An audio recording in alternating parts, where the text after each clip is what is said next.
pe timpurile când vremea era mai îngăduitoare și primăvara venea mai repede, întâlneam sfintele sărbători de Paști pe meleagurile natale. Purtând în inimă dorul sărbătorilor sfinte de acasă, a oamenilor cu lumânări aprinse care mergeau prin sate în noaptea învierii, amintindu-ne cu drag mirosul cozonacilor abia scos din cuptor, astăzi ne întoarcem cu gândul, cu sufletul, spre amintirile frumoase și întâlnim sărbătoarea luminii, păstrând toate tradițiile transmise de părinți cu sfințenie, pentru că tradiția e sfântă, chiar și departe de casă.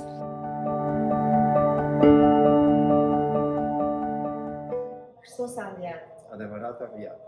Slujba învierii în fiecare an aduce foarte mulți renoreași la biserică. Ce s-a întâmplat anul acesta? A fost o schimbare? A reușit pandemia să aducă vreun impact sau nu? Se pare că nu. Ați participat la învierea cu 2 ani, cred că Da. Ați fost la noi în biserică. A fost ultima dată când am săvârșit învierea în biserica noastră și tot mulți au fost creștini. După cum am aproximat eu, au fost cam la fel. Avem credincioși buni în biserica noastră care și de-a lungul postului s-au îngrijit de suflet cu spovedanie, cu Sfânta Împărtășanie și iată că astăzi au venit în număr mare ca să se bucure de Hristos cu adevărat, de Hristos cel înviat.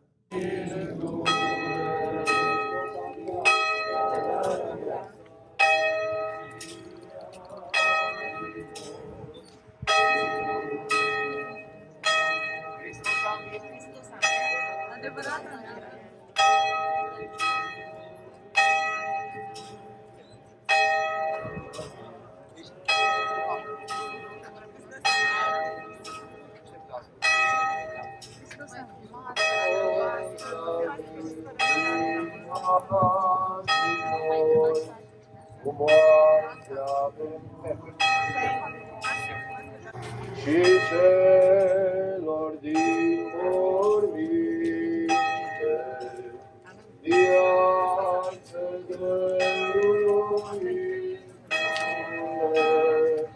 Din păcate, anul trecut, din cauza pandemiei, nu am putut să ne bucurăm de slujba învierii.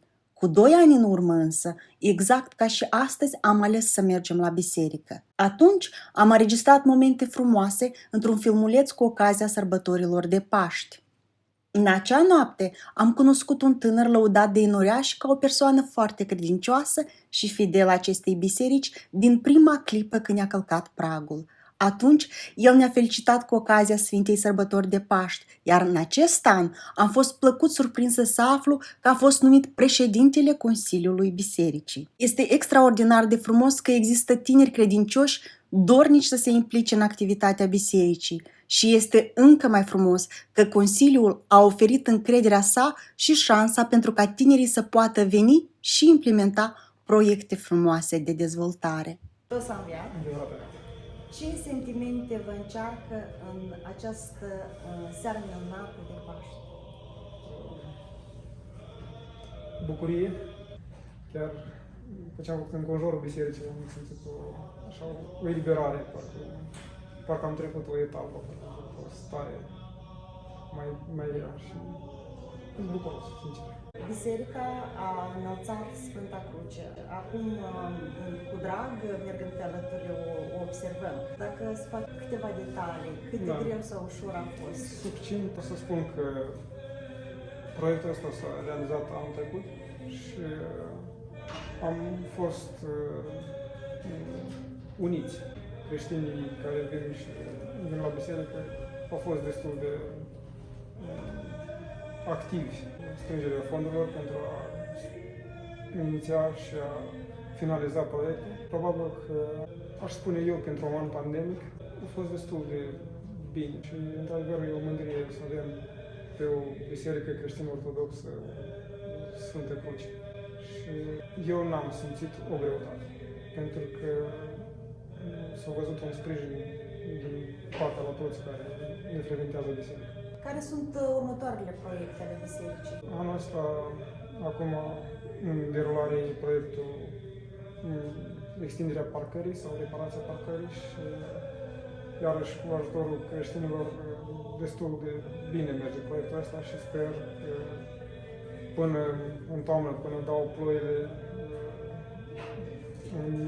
ne extindem parcarea și avem o parcare reparată bine și să nu avem. Că de multe ori intrăm și cu noroi pe cizme în biserică și ar trebui să o facem asta până dau ploile.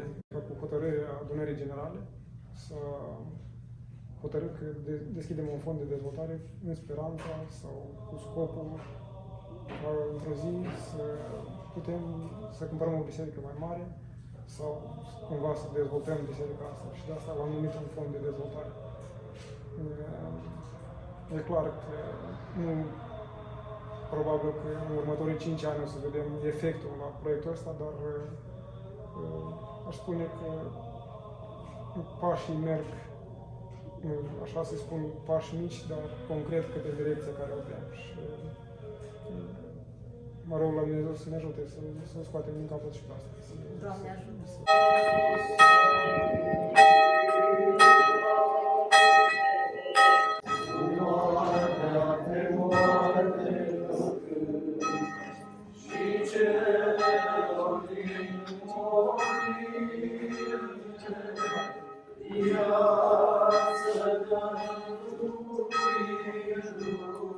Hristos a înviat! Adevărat a înviat! Christ is risen! Hristos a înviat! Adevărat a înviat! Hristos a înviat din morți, cu moartea pe moarte călcând, și celor din morminte viață dăruindu-ne. Hristos a înviat! Adevărat a înviat. Spune-mi, Vilina, ce faci tu astăzi aici? Am venit la biserică, punem rugăciuni, sărbătorim că a înviat Hristos. Tu vii deseori la biserică? Nu, de când s-a început COVID-ul, nu mai vine. Dar înainte? Da, Știi vreo rugăciune? da. Poți să ne spui nouă? Doamne, Doamne, celestate, noi pe Tine te rugăm, luminează noastră minte lucruri bune să învățăm, că Tu ești stăpânul lumii și a nostru ca trăiește, și pe toate cele bune numai Tu le împlinești. Cine te-a învățat rugăciunea? Ne ducem la biserică online și spunem, învățăm despre Iisus Hristos, sărbători și învățăm și rugăciuni.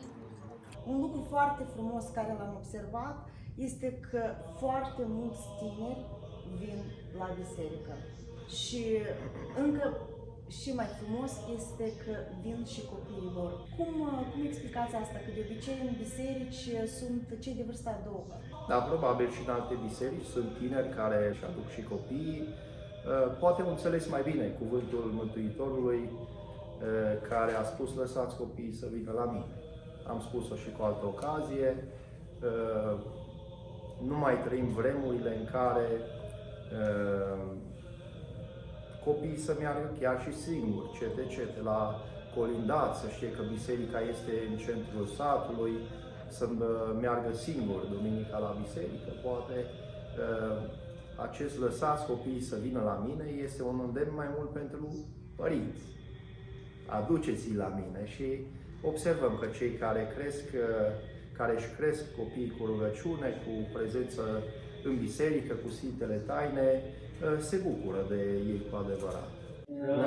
Sfântă Născătoare de Dumnezeu, miluiește-ne pe noi. Și toată viața noastră lui Hristos Dumnezeu să o dă. Ție, Doamne! Dumnezeul nostru și ție slavă înălțăm Tatălui și Fiului și Sfântului Duh, acum și pururea și în vecii vecilor. Amin. Hristos a înviat. Adevărat a înviat. Ai reușit să-ți feliciți părinții? Ce fac ei? Au fost la Sfințitul ăsta? Sigur că da. Sigur că i-am felicitat, pentru că acasă deja se zice de mult Hristos a înviat. Au fost la mănăstire, au Sfințit Pasca, au stat la masă cu Părintele Duhovnic și am vorbit și cu ei la telefon.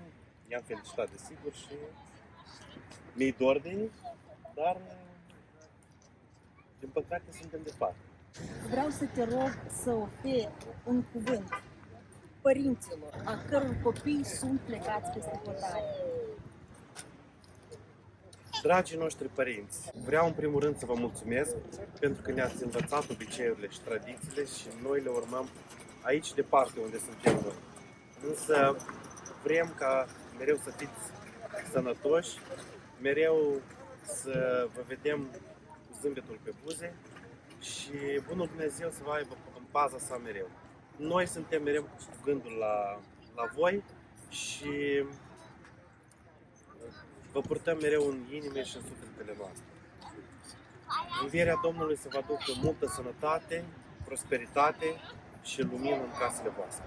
Stăpâne, Doamne, Dumnezeul nostru, ziditorule și făcătorule a toate, binecuvintează brânza și ouăle acestea și pe noi ne păzește într-o bunătatea Ta, ca gustând din ele să ne umplem de darurile Tale cele date nouă, cu prisosință și cu bunătatea Ta cea negrăită. Că a Ta este stăpânirea și a Ta este împărăția și puterea și slava, a Tatălui și a Fiului și a Sfântului Duh, acum și pururea și în vecii vecilor.